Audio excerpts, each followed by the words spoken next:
जब तक स्कूल नहीं जाता तब तक उसके प्रति विशेष प्रेम किसका रहता है? सबका रहता है। माता का भी रहता है, पिता का भी रहता है, सास ससुर का, नाना नानी का, सबका प्रिय बच्चा होता है कि नहीं? होता है। सब उसको गोद में लेकर के खुश होते हैं। लेकिन वह बच्चा जब बड़ा हो जाता है तो क्या स्थिति बनती है? थोड़े दिन के बाद आपको भूल जाएगा। स्कूल जाने लगा, स्कूल जाने के बाद क्या होगा? उसको अपने दोस्त अच्छे लगेंगे, उसको उसकी अपनी मित्र मंडली बन गई। और फिर मित्र मंडली बनने के बाद फिर वो आगे आगे बढ़ता रहा।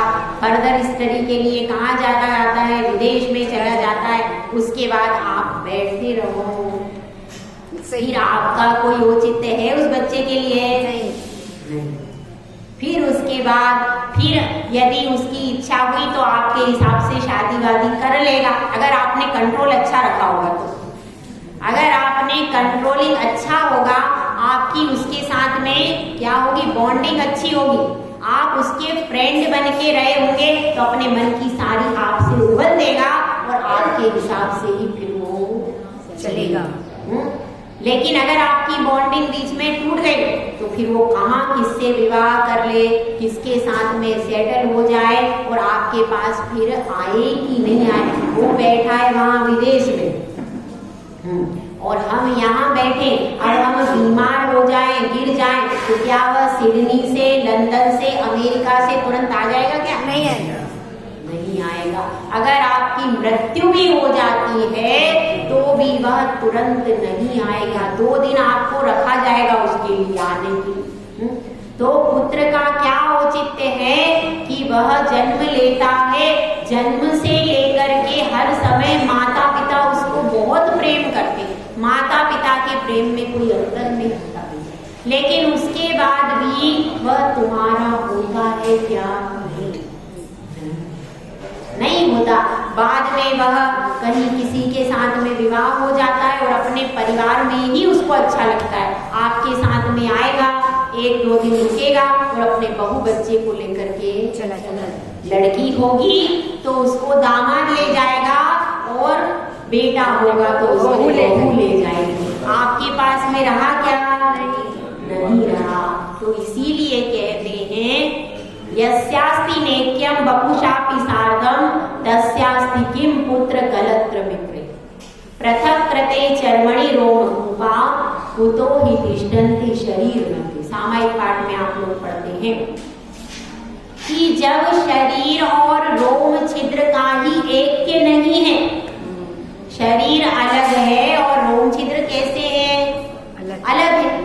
दोनों अलग अलग हैं तो फिर आपके शरीर से जो बिल्कुल ही अलग दिखाई दे रहे हैं, आपके माता पिता, पुत्र आदि, उनसे आपका संबंध शाश्वत कैसे होगा? पति के साथ में एक स्त्री सोचती है अब ये मेरा पति मेरे लिए क्या करेगा? मेरी मांग इसने भरी है, जीवन भर मांगे पूरी करेगा। मांग भरी क्यों जाती? इसीलिए तो भरी जाती। क्यों की जाती है?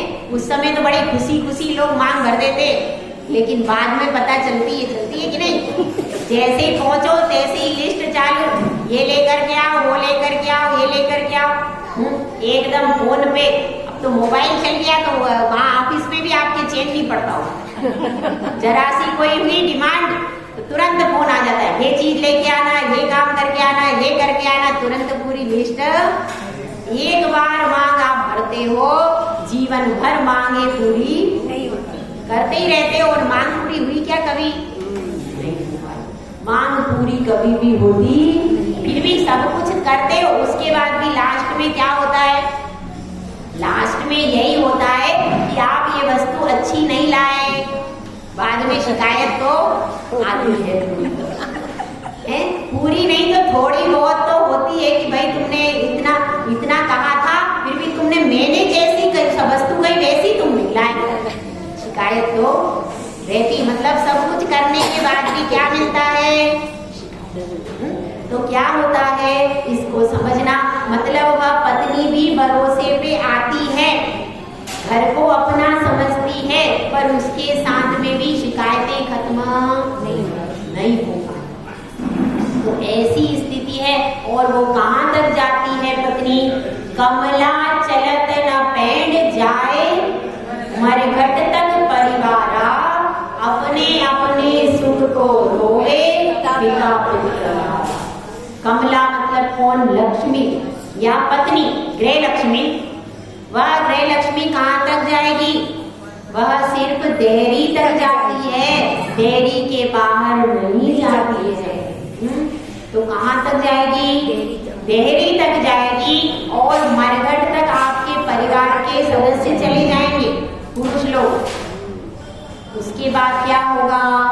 उसके बाद सब किस चीज को रोएंगे? बहुत अच्छे थे, मेरे लिए इतना बड़ा हार लाके दिया, आपको मिला कि नहीं? मेरे लिए हार लाके दिया, मेरे लिए देखो इतना सारी तिजोरी में धन रखा था, और भी कमा के देते, इसलिए रो रही क्यों? और भी कमा के दे देते, अभी रहते जिंदा तो चले गए, स्वास्थ्य के लिए हैं? अपने अपने सुख को रोए पिता पुत्र दाता, अपने अपने सुख को रोते। वो ये सोचते हैं, अभी अब देखो, अब किसी की बहू चली जाए तो उसका सोचती है सास, अरे चली गई, रोटी बना के देती थी, अब मैं इतने 15 साल से मैं आराम कर रही थी, अब वो चली गई, अब क्या करना पड़ेगा? बना के खाना पड़ेगा। तो उनकी क्या, उनकी सुख सुविधा में विघ्न आया कि नहीं? तो उनकी सुख सुविधा में विघ्न आता है, इसलिए वो रोते हैं। आपसे प्रेम है इसलिए वो नहीं, ये समझना चाहिए। ये सब संयोग है, बाहिरा संयोग जा बाहिरा भावा सबे संजोग लक्षणा। ये सिर्फ संजोग से, एक मेला है, मेले में हम सब आकर के इकट्ठे हो, जैसे ही ये मेला पूरी हो जाएगा, ये मनुष्य गति का मेला है, मनुष्य गति का मेला पूरा हो जाएगा तो कोई कहीं जाएगा, कोई कहीं जाएगा, कोई अता पता नहीं मिलेगा, नहीं जाए अकेला हंस संग में कोई ना परमा। तो अब देखिए, अपने को विचार करना है, कौन से संबंध की बात हो रही है? संयोग संबंध। दूसरा संबंध है कौन सा? संश्लेष। संश्लेष संबंध का अर्थ क्या होता है? संश्लेष संबंध का अर्थ होता है जो पृथक पृथक दिखाई नहीं दे रहा, फिर भी पृथक है, हमारी आंखों से अलग अलग नहीं दिख रहा, लेकिन वास्तव में अलग। जैसे कि बताएं हम आपको शरीर और आत्मा, आपको आत्मा दिख रही है क्या?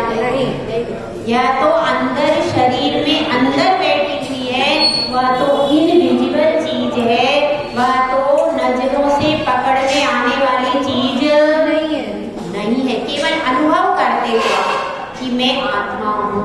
ये अनुभव किसको होता है? हर व्यक्ति को अनुभव होता है, हर व्यक्ति को अनुभव होता है आत्मा के बारे में। होता है कि नहीं? होता है। संजय भैया, हर व्यक्ति को अनुभव होता है, लेकिन आत्मा को किसी ने देखा क्या? उसको देख नहीं पाते, फिर भी अनुभव तो उसका होता है। तो ऐसी चीज जो कि आंखों से अलग अलग नहीं हो पाती, हो रही है क्या? अलग दिख रही है? अलग नहीं हो, अलग अलग दिख नहीं रही, तो भी आत्मा भी है, आपके पास कर्म भी है, मगर ना कर्म दिख रहे हैं ना आत्मा दिख रही है, पर केवल शरीर दिख रहा है, बाहर से झोला दिख रहा है, पर इसके अंदर क्या क्या है? आत्मा है, कर्म है, यह सब है कि नहीं? राग द्वेष है, ये सब है कि नहीं? इसी में सब कुछ है। यह बाहर के पिंजरे में सब कुछ है, लेकिन दिख क्या रहा है? सिर्फ शरीर, केवल शरीर ही आपको दिख रहा है। तो इसलिए व्यवहार में से कह देते जो हिलता है, बोलता है, चलता है, वह आत्मा है। लेकिन वास्तव में आत्मा तो दिखने वाली वस्तु ही नहीं। तो ये कौन सा संबंध है? संश्लेष, जो कि पृथक दिखाई नहीं दे रहा पर फिर भी पृथक है कि नहीं? पृथक है। जब जीव मरता है तो उसमें से प्राण निकलते हैं कि नहीं? फिर केवल शरीर छूट जाता है, मतलब इसमें जो बोल रहा था, चल रहा था, हिल रहा था, वो कोई और था। इसीलिए क्या कहते हैं? अब वह नहीं है, ऐसा कहते। He is no more, he is no more, वह अब नहीं है, मतलब वह कौन था, वह कोई और था जो इसमें था, अब इसमें से शरीर में से चला गया। इसका मतलब क्या है? ये कौन सा संबंध है? संश्लेष संबंध, जो राग द्वेष का आत्मा के साथ संबंध है। द्रव्य कर्म और भाव कर्म का, नो कर्म का जो आत्मा के साथ में संबंध है, वो कौन सा संबंध है? संश्लेष संबंध उसको कहते हैं। और वह संबंध भी भले ही हमको आत्मा और शरीर एक नजर आ रहे हैं, पर वास्तव में एक नहीं है। वास्तव में ये दोनों अलग हैं। तो समझ में आया? इस संबंध को क्या कहते हैं? संश्लेष संबंध। तो यह कर्म भी मेरा नहीं, यह कर्म घुमाता है मुझको, यह मिथ्या भ्रांति रही मेरी, यह मेरी मिथ्या भ्रांति है कि यह कर्म मुझे संसार में घुमा रहा।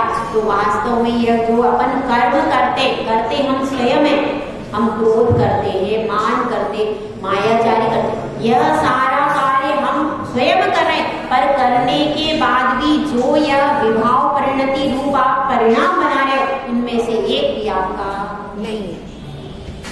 न कषाय आपकी है, न विभाव परिणति के राग द्वेष तुम्हारे, उनमें से एक भी तुम्हारा नहीं है। यह कौन सा संबंध हुआ?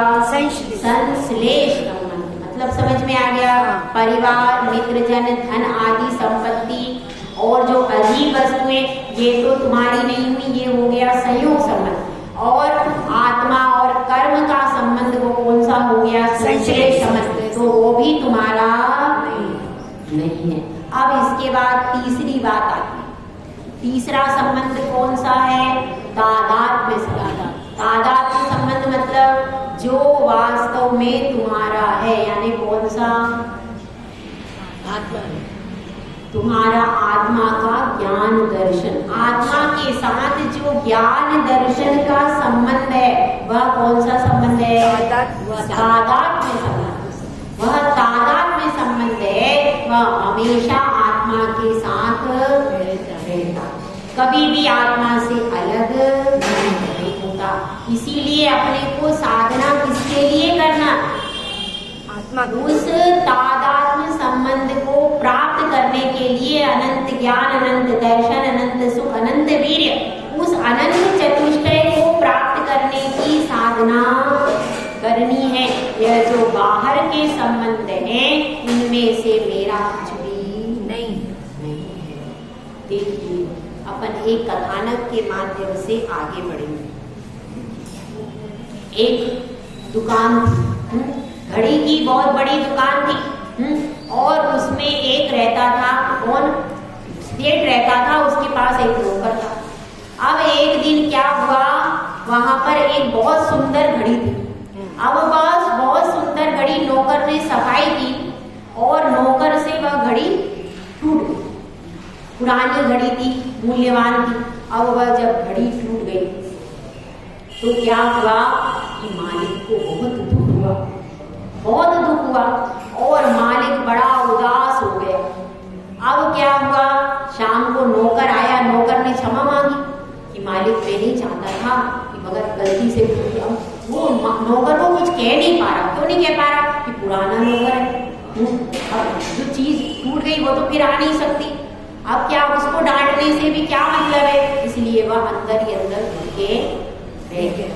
लेकिन उसने दूसरे दिन एक युक्ति सोची। दूसरे दिन उसने नौकर को बुलाया और कहा, देखो हाँ वो घड़ी टूट गई। उस नौकर ने कहा, हाँ घड़ी टूट गई, मुझे भी बहुत दुख है, घड़ी टूट गई। तो सेठ जी कहते हैं, अरे अगर वो घड़ी नहीं टूटी होती, मैं जब भी तुम्हारे लिए कुछ अच्छा सोचता हूँ, पता नहीं वो होता क्यों नहीं है। तो उस नौकर ने पूछा, क्या हो गया, आप ऐसा क्यों बोले?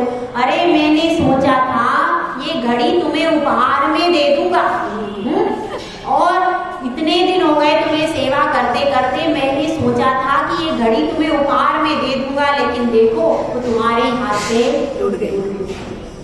अब क्या हुआ?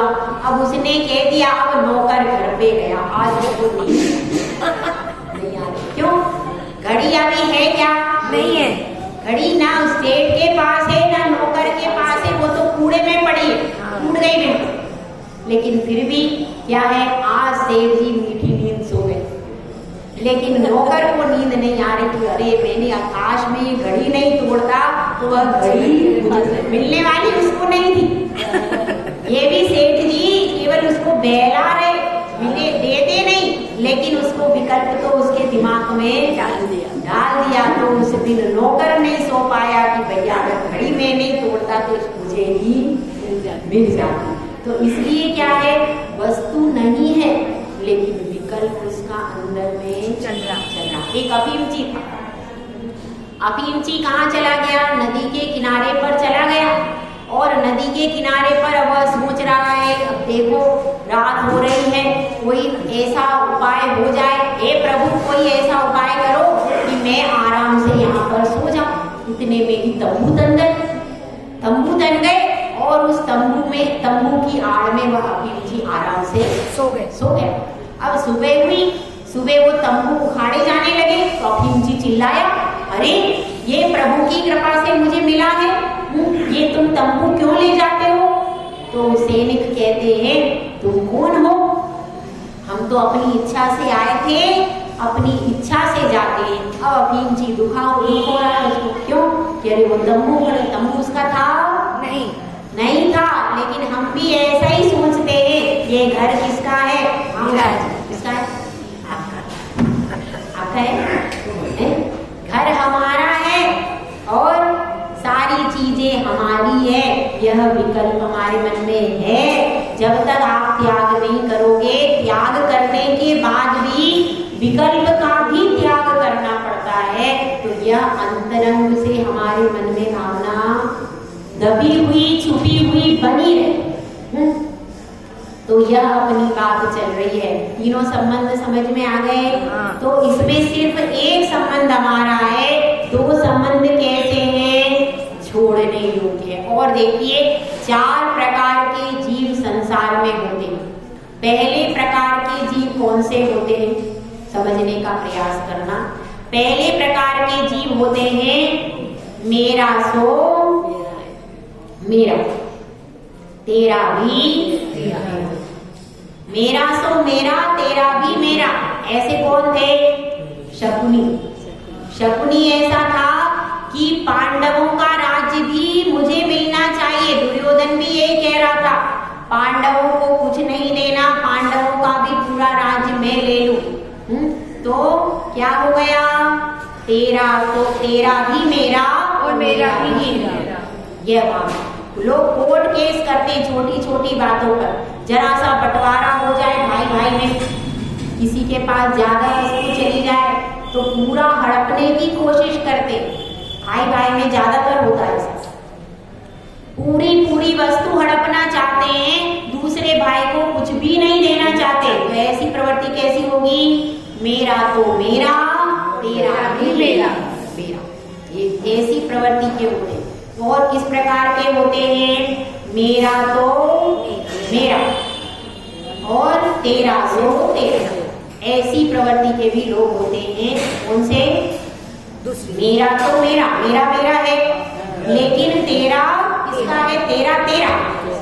उसमें केवल अपनी संपत्ति, अपनी वस्तु, उसमें ही आनंद मनाते हैं, दूसरे की वस्तु दूसरे को दे देते हैं। मतलब जितना उनको हिस्सा मिला है उसी में संतोष, दूसरे की वस्तु पर कब्जा नहीं करते।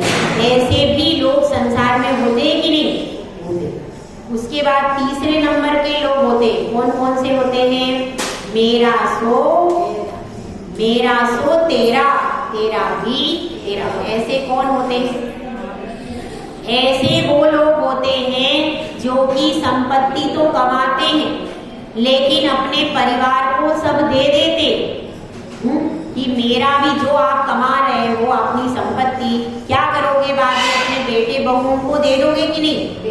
दे दोगे। जब आप दीक्षा लोगे तो क्या करोगे? दीक्षा ले लोगे तो उसमें क्या करना पड़ेगा? जो आपने जीवन भर संपत्ति कमाई है वह भी उनको दे देते हैं। ऐसे लोग दानवीर भी कि कि अपनी संपत्ति भी, अपनी प्रॉपर्टी भी दान में दे देते हैं, दानवीर होते हैं। तो बहुत बड़े बड़े दान भी वो लोग निर्लोभ वृत्ति से देते हैं, गुप्त दान भी बड़े बड़े करते हैं। ऐसे कौन से होते हैं कि मेरा भी तेरा और तेरा भी तेरा, ना तेरा मुझे चाहिए और मेरा भी तू ले ले। ऐसे कौन थे? श्री राम। उन्होंने क्या किया? उनको राज्य मिला था, उनको राज्य मिलने वाला था, तो उन्होंने क्या किया? उन्होंने अपना राज्य भी किसको दे दिया?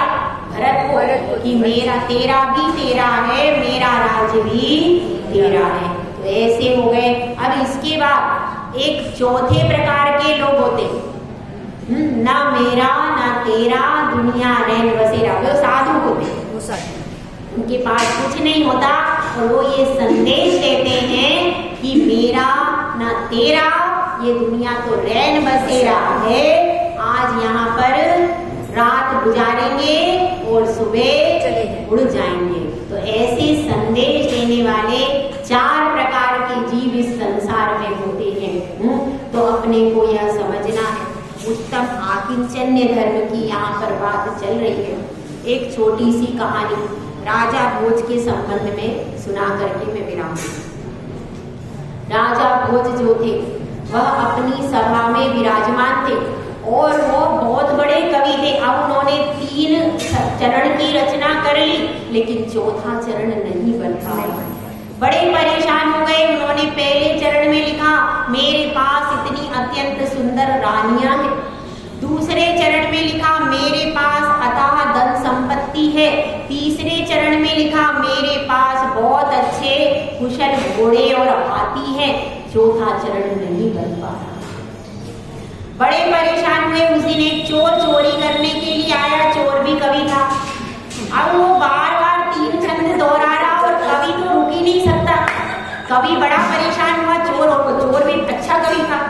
अब जब ये 3 चरण सुन सुन के वो परेशान हो गया। अब उससे चुप नहीं रहा गया तो वो तखत के नीचे से, सिंहासन के नीचे से बोल उठा, सम्मीलये नयनो नहीं किंचिदस्ति। सम्मीलने नयनयो नहीं किंचिदस्ति, मतलब यदि आपकी आंखें मुड़ जाएंगी तो कुछ भी नहीं है। सही। कब तक है? जब तक आंखें खुली हुई हैं तब तक ही सब कुछ है। जैसे ही आंखें आपकी मुड़ गई तो उसके बाद कुछ भी नहीं है बंधुओं। यह सब कब तक है? यह धन, यह पति, यह पुत्र, यह परिवार, जब तक आपकी आंखें खुली हैं। जैसे ही आंखें आपकी बंद हुई उसके बाद कुछ भी नहीं। यह आकिंचन्य धर्म कह रहा है कि कुछ भी आपका नहीं है। देखिए, एक अंतिम दृष्टांत सुना करके बात पूरी करूंगी। प्रकरण है नेमिनाथ भगवान का। नेमिनाथ तीर्थंकर ने देखा पशु बंधे हुए हैं, करुण चीत्कार कर रहे हैं पशु। ओ मेरे निमित्त से इतने पशुओं का घात हो, मैं ऐसा विवाह नहीं करूंगा। और मन में ठान लिया। सारथी से कहते हैं, हे सारथी, रथ को मोड़ दो। सारथी कहता है, आप क्या कह रहे हैं स्वामी? अभी तो विवाह में जाना है, वहां पर राजुड़ 16 श्रृंगार करके बैठी है, 56 करोड़ बाराती हमारे साथ में हैं। आप क्या कह रहे हो? इस रथ को मोड़ दो। तो वह कहते हैं, नेमिनाथ क्या कहते हैं? रथ को मोड़ दो सारथी, मैं अब गिरनार की ओर जाऊंगा, मुझे विवाह नहीं करना। और वे इस तरह से आगे बढ़ जाते हैं, गिरनार की ओर जा रहे हैं। और इतने में ही अब उनके मन में विचार आता है, सारा जग झूठा है, कोई नहीं अपना, मैं तो जाऊंगा सब छोड़ के। सारा जग झूठा है, कोई नहीं अपना, मैं तो जाऊंगा सब छोड़ के। इतने में एक आवाज आती है, पीछे से एक आवाज आती है। अचानक रथ के चक्रे एकदम से घूम करके रुक जाते हैं। पीछे से एक दर्दनाक आवाज सुनाई दी। भव की प्रीति मेरी नेमी पिया हरे, रुक जा न जा मोही छोड़ हो। अचानक वह राजू पास में आती है, उसका पीला शरीर पसीने से भीगा हुआ है, सिंदूर कैसा है जो बिंदी लगाई थी वह पूरे चेहरे पर फैल गई है, हाथों के कंगन बिखर गए हैं और चुनरी धूल में धूसरित हो रही है। वह दौड़ते हुए आ रही है और वह कहती है, तीर्थंकर का रथ रुक जाता है। राजुल कहती है कि सब कुछ तेरे रंग रंग लिया, तने क्या है मैंने मन रंग लिया हो। सब कुछ तेरे रंग रंग लिया, तने क्या है मैंने मन रंग लिया। नो भव की प्रीति मेरी नेमी पिया रे, रुक जा न जा मोही छोड़ के। नेमी क्या कहते हैं? नेमी कहते हैं सारा जग झूठा है, कोई नहीं अपना, मैं तो जाऊंगा तुझे छोड़ के। और नेमीनाथ आगे आगे जा रहे हैं, राजुल पीछे पीछे जा रही है। वे गिरनारी पर जाते हैं और उन्होंने जो 12 भावना गाते हैं, लोकांतिक देव आ जाते हैं और वे अपने शरीर से समस्त भूषण वसनों को उतार देते हैं और विवृत दीक्षा धारण कर लेते हैं। हम सबको विचार करना है, यह परिभूषण पर्व 10 लक्षण पर्व आया है। अनादिकाल से हम इस संसार की कीच में पड़े हैं, तो इस संसार की कीच से हम कब निकलेंगे? क्या लेकर तू आया जग